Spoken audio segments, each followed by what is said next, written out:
দুপুরে বাসায় এসে দেখি বাড়িওয়ালা দারোয়ানের পা জড়িয়ে ধরে হাউমাউ করতেছে। বুঝলাম আবার কোনো গন্ডগোল হয়েছে। সব শুনে ঘটনা যা বুঝলাম তা মোটামুটি এরকম, দারোয়ান নাকি বাড়িওয়ালার চেয়ে 3 মাস 6 দিনের বড়। তার উপরে দারোয়ানের শিক্ষাগত যোগ্যতাও নাকি বাড়িওয়ালার চেয়ে বেশি। বাড়িওয়ালা ক্লাস 8 পাস, দারোয়ান আন্ডার মেট্রিক। মেট্রিকে নাকি দারোয়ান বিজ্ঞান বিভাগের ছাত্র ছিল।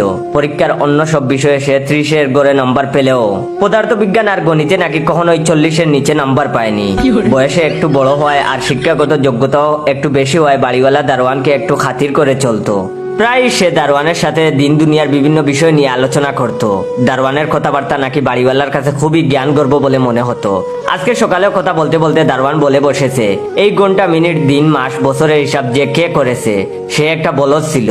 লোকটা হিসাব করেছে 60 সেকেন্ডে মিনিট, 60 মিনিটে ঘন্টা, এরপর আবার 24 ঘন্টায় দিন, 30 দিনে মাস। কেমনে হিদিবিদি ব্যাপার, হিসাব গুলমাল হয়ে যায়। এটা না করে যদি সহজ করে হিসাব মিল রেখে 60 সেকেন্ডে মিনিট, 60 মিনিটে ঘন্টা, 60 ঘন্টায় দিন, 60 দিনে মাস আর অন্য কিছু বলতে যাবে, তখনই বাড়িওয়ালা খপ করে দারোয়ানের পা চেপে ধরে হাউমাউ করে উঠে বলতে, মাফ কর ভাই, মাফ কর।